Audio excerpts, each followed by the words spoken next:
Hi friends, നമ്മുടെ പുതിയ വീഡിയോയിലേക്ക് എല്ലാവർക്കും സ്വാഗതം. അപ്പോൾ നമ്മൾ ഇന്ന് ഉണ്ടാക്കാൻ പോകുന്നത് ഗ്രീൻ പീസ് കറിയാണ്.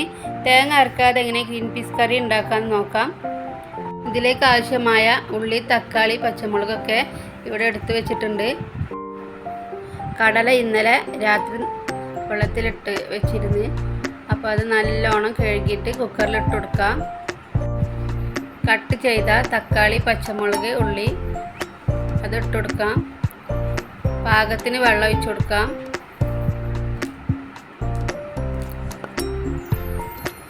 പിന്നെ 1 ടീസ്പൂൺ മഞ്ഞൾപ്പൊടി ഇട്ട് കൊടുക്കാം.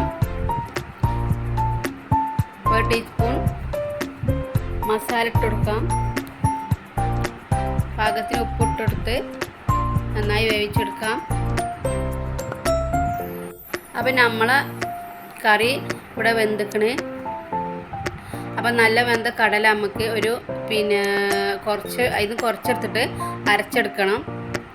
അരച്ചെടുത്ത പേസ്റ്റ് കറിയിലേക്ക് ഇട്ടിട്ട് മിക്സാക്കി എടുക്കാം.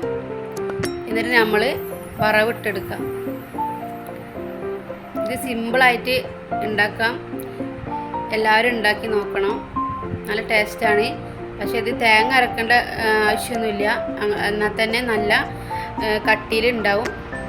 അപ്പോൾ എല്ലാവരും ഒന്ന് ട്രൈ ചെയ്ത് നോക്കണം. ഇഷ്ടപ്പെട്ടാൽ ലൈക്ക് ചെയ്യുക, ഷെയർ ചെയ്യുക, സബ്സ്ക്രൈബ് ചെയ്യുക.